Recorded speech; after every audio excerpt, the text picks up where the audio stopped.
O conto a seguir foi postado especialmente aos que possuem alguma limitação à leitura, tais como os deficientes visuais, os idosos, os dislexos, entre outros.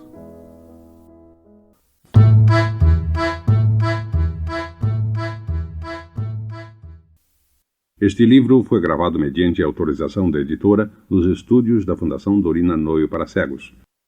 Lido por Drauzio de Oliveira em outubro de 1997.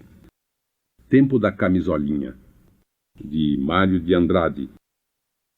A feiura dos cabelos cortados me fez mal.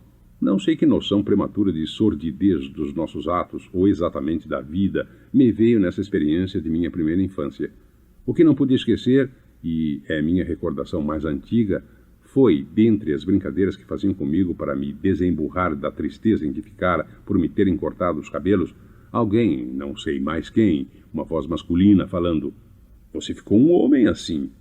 Ora, eu tinha 3 anos, fui tomado de pavor. Veio um medo lancinante de já ter ficado homem naquele tamanhinho, um medo medonho, e recomecei a chorar. Meus cabelos eram muito bonitos, do negro quente e acastanhado nos reflexos. Caíam pelos meus ombros em cachos gordos, com ritmos pesados de molas de espiral. Me lembro de uma fotografia minha desse tempo, que depois destruí por uma espécie de polidez envergonhada. Era já agora bem homem, e aqueles cabelos adorados na infância me pareceram de repente como um engano grave. Destruí com rapidez o retrato. Os traços não eram felizes, mas na moldura da cabeleira havia sempre um olhar manso, um rosto sem marcas, franco, promessa de alma sem maldade. De 1 ano depois do corte dos cabelos, ou pouco mais, guardo outro retrato tirado junto com Totó, meu mano. Ele, 4 anos mais velho que eu, vem garboso e completamente infantil numa bonita roupinha de marinheiro.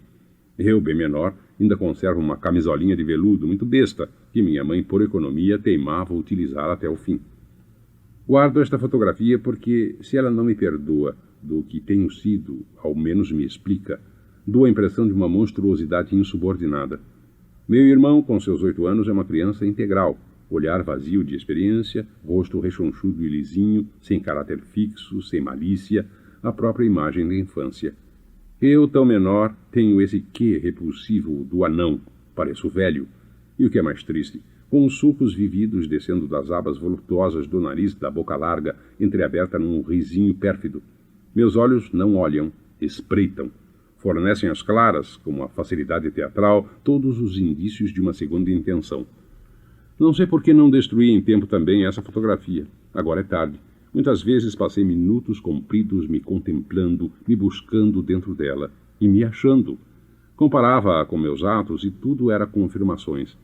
Tenho certeza que essa fotografia me fez imenso mal, porque me deu muita preguiça de reagir. Me proclamava demasiadamente em mim e afogou meus possíveis anseios de perfeição. Voltemos ao caso, que é melhor. Toda a gente apreciava os meus cabelos cacheados, tão lentos, e eu me envaidecia deles. Mais que isso, os adorava por causa dos elogios. Foi por uma tarde, me lembro bem, que meu pai suavemente murmurou uma daquelas suas decisões irrevogáveis. É preciso cortar os cabelos desse menino. Olhei de um lado, de outro, procurando um apoio, um jeito de fugir daquela ordem, muito aflito. Preferi o instinto e fixei os olhos já lacrimosos em mamãe. Ela quis me olhar compassiva, mas me lembro como se fosse hoje. Não aguentou meus últimos olhos de inocência perfeita. Baixou os dela, oscilando entre a piedade por mim e a razão possível que estivesse no mando do chefe. Hoje imagino um egoísmo grande da parte dela, não reagindo. As camisolinhas, ela as conservaria ainda por mais de 1 ano, até que se acabassem em feitos trapos. Mas ninguém percebeu a delicadeza da minha vaidade infantil. Deixassem que eu sentisse por mim, me incutissem aos poucos a necessidade de cortar os cabelos. Nada. Uma decisão antiga, brutal, impiedosa, castigo sem culpa, primeiro convite às revoltas íntimas. É preciso cortar os cabelos desse menino. Tudo mais são memórias confusas, ritmadas por gritos horríveis, cabeça sacudida com violência, mãos enérgicas me agarrando, palavras aflitas me mandando com raiva entre piedades infecundas, dificuldades irritadas do cabeleireiro, que se esforçava em ter paciência e me dava terror. E o pranto, afinal? E no último e prolongado fim, o chorinho doloridíssimo, convulsivo, cheio de visagens próximas atrozes, um desespero desprendido de tudo, uma fixação emperrada em não querer aceitar o consumado. Me davam presentes. Era razão para mais choro. Caçoavam de mim. Choro. Beijos de mamãe. Choro. Recusava os espelhos em que me diziam bonito. Os cadáveres de meus cabelos guardados naquela caixa de sapatos. Choro. Choro e recusa. Um não conformismo navalhante que de um momento para outro me virava homem feito, cheio de desilusões, de revoltas, fácil para todas as ruindades. De noite fiz questão de não rezar, e minha mãe, depois de várias tentativas, olhou o lindo quadro de Nossa Senhora do Carmo, com mais de século na família dela, gente empobrecida, mas diz que nobre, e olhou com olhos de imploração. Mas eu estava com raiva da minha madrinha do Carmo. E o meu passado se acabou pela primeira vez. Só ficavam como demonstrações desagradáveis dele as camisolinhas. Foi dentro delas, camisolas de fazendinha barata, a gloriosa de veludo era só para as grandes ocasiões. Foi dentro ainda das camisolinhas que parti com os meus prasantos aproveitar as férias do Totó sempre fraquinho, um junho. Havia, aliás, outra razão mais tristonha para essa vilegiatura aparentemente festiva de férias. Me viera uma irmãzinha aumentar a família e parece que o parto fora desastroso, não sei direito. Sei que mamãe ficará quase 2 meses de cama, paralítica, e só principiar a mesmo andar, primida pelas obrigações da casa e dos filhos. Mas andava mal, se encostando nos móveis, se arrastando, com dores insuportáveis na voz, sentindo puxões nos músculos das pernas e um desânimo vasto. Menos tratava da casa que se iludia, consolada por cumprir a obrigação de tratar da casa. Diante da iminência de algum desastre maior, papai fizera um esforço espantoso para o seu ser que só imaginava a existência no trabalho sem receio, todo assombrado com os progressos financeiros que fazia e a subida de classe. Resolver aceitar o conselho do médico, se dera férias também, e levar a mamãe aos receitados banhos de mar. Isso foi, convém lembrar, ali pelos últimos anos do século passado, e a praia do José Menino era quase um deserto longe. Mesmo assim, a casa que papai alugara não ficava na praia exatamente, mas numa das ruas que a ela davam e onde uns operários trabalhavam diariamente no alimento de um dos canais que carreavam o enxurro da cidade para o mar do Golfo. Aí vivemos perto de 2 meses. Casarão imenso e vazio, lar improvisado, cheio de deficiências, a que o desmazelo doentio de mamãe ainda melancolizava mais, deixando pousar em tudo um ar de maltrato e passagem. É certo que os banhos logo lhe tinham feito bem. Lhe voltaram as cores, as forças e os puxões dos nervos desapareciam com rapidez. Mas ficara a lembrança do sofrimento muito grande e próximo, e ela sentia um prazer perdoável de representar naquelas férias o papel largado da convalescente. A papai então o passeio deixara bem menos pai, um ótimo camarada com muita fome e condescendência. Eu é que não tomava banho de mar nem que me batessem. No primeiro dia, na roupinha de baeta calçuda, como era a moda de então, fora com todos até a primeira onda, mas não sei que pavor me tomou, dera tais gritos que nem mesmo o exemplo sempre invejado de meu mano mais velho me fizera mais entrar naquelas águas vivas. E parecia morte certa, vingativa, um castigo inexplicável do mar que o céu de névoa de inverno deixava cinzento e mau, enfarruscado, cheio de ameaças impiedosas. E até hoje detesto o banho de mar. Odiei o mar, e tanto que nem as caminhadas na praia me agradavam, apesar da companhia agora deliciosa e faladeira de papai. Os outros que fossem passear. Eu ficava no terreno maltratado da casa, algumas árvores frias e um capim amarelo das minhas conversas com as formigas e o meu sonho grande. Ainda apreciava mais ir até a borda barrenta do canal, onde os operários me protegiam de qualquer perigo. Papai é que não gostava muito disso, não, porque tendo sido operário um dia e subido de classe por esforço pessoal e Deus sabe lá que sacrifícios, considerava o operário má companhia para filho de negociante mais ou menos. Porém, mamãe intervinha com "deixa ele", e agora, fatigado, de convalescente pela primeira vez na vida com vontades. E lá estava eu o dia inteiro, sujando a barra da camisolinha na terra amontoada do canal com os operários. Vivia sujo.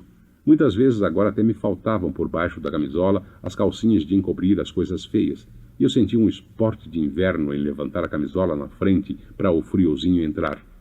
Mamãe se incomodava muito com isso, mas não havia calcinhas que chegassem, todas no varal enxugando ao sol fraco. E foi por causa disso que entrei a detestar minha madrinha, Nossa Senhora do Carmo. Não vê que minha mãe levara para Santos aquele quadro antigo de que falei e de que ela não se separava nunca, quando me via erguendo a camisola no gesto indiscreto, Me ameaçava com a minha encantadora madrinha. Meu filho, não mostra isso. Que feio. Repare, sua madrinha está te olhando na parede. Eu espiava para minha madrinha do Carmo na parede e descia a camisolinha, mal convencido, com raiva da santa linda, tão apreciada noutros tempos, sorrindo sempre com aquelas mãos gordas e quentes. E desgostoso ia brincar no barro do canal, botando a culpa de tudo no quadro secular. Odiei minha madrinha santa. Pois um dia, não sei o que me deu de repente. O desígnio explodiu. Nem pensei. Largo correndo os meus brinquedos com barro, barafusto porta dentro, vou primeiro espiar onde mamãe estava. Não estava. Fora passear na praia matinal com papai e Totó. Só a cozinheira no fogão perdida, conversando com a ama da Mariazinha nova. Então podia. Entrei na sala da frente, solene, com uma coragem desenvolta, heróica, de quem perde tudo, mas se quer liberto. Olhei francamente, com ódio, a minha madrinha santa, eu bem sabia era santa, com os doces olhos se rindo para mim. Levantei quanto pude a camisola e, empinando a barriguinha, mostrei tudo para ela. Tó, que eu dizia. Olhe bem, tó, olhe bastante mesmo. E empinava a barriguinha de quase me quebrar para trás. Mas não sucedeu nada. Eu bem imaginava que não sucedia nada. Minha madrinha do quadro continuava olhando para mim, se rindo, a boba, não zangando comigo nada. E eu saí muito firme, quase sem remorso, delirando num orgulho tão corajoso no peito que me arrisquei a chegar sozinho até a esquina da praia larga. Estavam uns pescadores ali mesmo na esquina conversando e me meti no meio deles. Sempre era uma proteção. E todos eles eram casados, tinham filhos, não se amolavam proletariamente com os filhos, mas proletariamente davam muita importância para o filhinho do seu doutor, meu pai, que nem era doutor, graças a Deus. Ora, se deu que um dos pescadores pegara 3 lindas estrelas do mar e brincava com elas na mão, expondo-as ao solzinho. E eu fiquei num delírio de entusiasmo por causa das estrelas do mar. O pescador percebeu logo meus olhos de desejo e, sem paciência para ser bom, devagar, com brutalidade, foi logo me dando todas. Tome para você, que ele disse. Estrela do mar dá boa sorte. O que é boa sorte, hein? Ele olhou rápido os companheiros porque não sabia explicar o que era boa sorte, mas todos estavam esperando e ele arrancou meio bravo. Isto é, não vê que a gente fica cheio de tudo? Dinheiro, saúde? Pigarreou fatigado e depois de me olhar com um olho indiferentemente carinhoso, acrescentou mais firme. Seque bem elas no sol que dá boa sorte. Isso nem agradeci. Fui numa chispada luminosa para casa esconder minhas estrelas do mar. Pus as 3 ao sol, perto do muro, lá no fundo do quintal, onde ninguém chegava, e entre feliz e inquieto fui brincar no canal. Mas quem disse brincar? Me dava aquela vontade amante de ver minhas estrelas, e eu voltava numa chispada luminosa a contemplar as minhas tesouras. A felicidade era tamanha e o desejo de contar minha glória que até meu pai se inquietou com meu fastio no almoço. Mas eu não queria contar. Era um segredo contra tudo e todos, a arma certa da minha vingança. Eu havia de machucar bastante Totó, e quando mamãe se incomodasse com o meu sujo, não sei não. Mas, pelo menos, ela havia de dar um trupicão de até dizer, ai, bem feito. As minhas estrelas do mar estavam lá escondidas, junto do muro, me dando boa sorte. Comer? Para que comer? Elas me davam tudo, me alimentavam, me davam licença para brincar no barro, e se Nossa Senhora, minha madrinha, quisesse se vingar daquilo que eu fizera para ela, as estrelas me salvavam, davam nela, machucavam muito ela. Isto é, muito eu não queria, não, só um bocadinho. Que machucasse um pouco, sem estragar a cara tão linda da pintura. Só para minha madrinha saber que agora eu tinha boa sorte, estava protegido e nem precisava mais dela. Tó! Ai, que saudades das minhas estrelas do mar. Mas não podia desistir do almoço para ir espiá-las. Totó era capaz de me seguir e querer uma para ele. Isso nunca. Esse menino não come nada, Maria Luísa. Não sei o que é isso hoje, Carlos. Meus filhos, coma ao menos a goiabada. Que goiabada, nem mané goiabada. Eu estava pensando nas minhas estrelas, doido para eu enxergá-las. E nem bem o almoço se acabou, até disfarcei bem e fui correndo ver as estrelas do mar. Eram 3, uma menorzinha e 2 grandonas. Uma das grandonas tinha as pernas um bocado tortas para o meu gosto, mas assim mesmo era muito mais bonita que a piquititinha, que trazia um defeito imenso numa das pernas. Faltava a ponta. Essa, de certo, não dava boa sorte, não. As outras é que davam. E agora eu havia de ser sempre feliz. Não havia de crescer. Minha madrinha gostosa se rindo sempre. Mamãe completamente sarada me dando brinquedos, com papai não se amolando por causa dos gastos. Não. A estrela pequenina dava boa sorte também. Nunca que eu largasse de uma delas. Foi então que aconteceu o caso desgraçado de que jamais me esquecerei no seu menor detalhe. Cansei de olhar minhas estrelas e fui brincar no canal. Era já na hora do meio-dia, hora do almoço, da janta, do não sei o que dos operários. Eles estavam descansando jogados numa sombra das árvores. Apenas um, porém, um portuga magruço e bárbaro, de enormes bigodões, que não me entrava nem jamais dera importância para mim, estava sentado num monte de terra, afastado dos outros, ar de melancolia. Eu brincava por ali tudo, mas a solidão do homem me preocupava, quase me doía, e eu rabiava umas olhadelas para a banda dele, desejoso de consolar. Fui chegando com ar de quem não quer e perguntei o que ele tinha. O operário primeiro deu de ombros, português, bruto, bárbaro, longe de consentir na carícia da minha pergunta infantil. Mas estava com os olhos tão tristes, o bigode caía tanto, desolado, que insisti no meu carinho e perguntei mais outra vez o que ele tinha. Má sorte, ele resmungou, mais a si mesmo que a mim. Eu, porém, é que ficara aterrado. Minha Nossa Senhora, aquele homem tinha má sorte. Aquele homem enorme com tantos filhinhos pequenos e uma mulher paralítica na cama. E, no entanto, eu era feliz, e com 3 estrelinhas do mar para me darem sorte. É certo, eu pusera imediatamente as 3 estrelas no diminutivo, porque se houvesse de ceder alguma ao operário, já de antemão eu desvalorizava as 3, todas as 3, na esperança desesperada de dar apenas a menor. Não havia diferença mais, eram apenas 3 estrelinhas do mar. Fiquei desesperado, mas a lei se riscara iniludível no meu espírito e eu disse boa sorte ao operário na pessoa da minha menor estrelinha piquititinha. Se eu desse, bem que podia dar a menor. Era tão feia mesmo. Faltava uma das pontas, mas sempre era uma estrelinha do mar. Depois o operário não era bem vestido como o papai, não carecia de uma boa sorte muito grande, não. Meus passos tontos já me conduziam para o fundo do quintal fatalizadamente. Eu sentia um sol de rachar completamente forte. Agora é que as estrelinhas ficavam bem secas e davam uma boa sorte danada. Acabava de uma vez a paralisia da mulher do operário, os filhinhos teriam pão e Nossa Senhora do Carmo, minha madrinha, nem se amolava de enxergar o pintinho deles. Lá estavam as 3 estrelinhas brilhando no ar do sol, cheias de uma boa sorte imensa. E eu tinha que me desligar de uma delas, da menorzinha estragada, tão linda, justamente a que eu gostava mais. Todas valiam igual, porque a mulher do operário não tomava banhos de mar. Mas sempre, meu Deus, que sofrimento! Eu bem não queria pensar, mas pensava sem querer, deslumbrado. Mas a boa mesmo era a grandona perfeita, que havia de dar mais boa sorte para aquele malvado de operário que viera, cachorro, dizer que estava com uma sorte. Agora eu tinha que dar para ele a minha grande, a minha sublime estrelona do mar. Eu chorava. As lágrimas corriam francas, listrando a cara sujinha.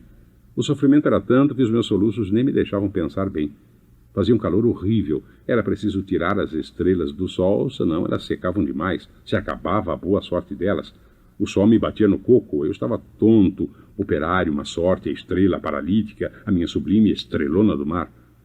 Isso eu agarrei na estrela com raiva. Meu desejo era quebrar a perna dela também para que ficasse igualzinha menor.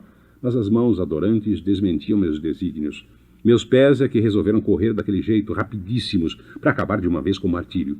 Fui correndo, fui morrendo, fui chorando, carregando com fúria a carícia, a minha maiorzona estrelinha do mar. Cheguei para o operário. Ele estava se erguendo. Toquei nele com aspereza. Puxei duro a roupa dele. Tome. Eu soluçava, gritando. Tome a minha. Tome a estrela do mar. Dá, sim, boa sorte. O operário olhou surpreso sem compreender. Eu soluçava. Era um suplício medonho. Pegue depressa, faz favor, depressa. Dá boa sorte mesmo. Aí que ele entendeu, pois não me aguentava mais. Me olhou, foi pegando na estrela, sorriu por trás dos bigodões portugas, um sorriso desacostumado. Não falou nada, felizmente, que senão eu desatava a berrar. A mão calosa quis se ajeitar em concha para me acarinhar.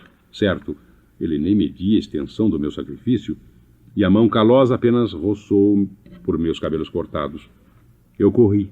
Eu corri para chorar à larga, chorar na cama, abafando os soluços no travesseiro sozinho, mas por dentro era impossível saber o que havia em mim. Era uma luz, uma Nossa Senhora, um gosto maltratado, cheio de desilusões claríssimas, em que eu sofria arrependido, vendo inutilizar-se no infinito dos sofrimentos humanos a minha estrela do mar.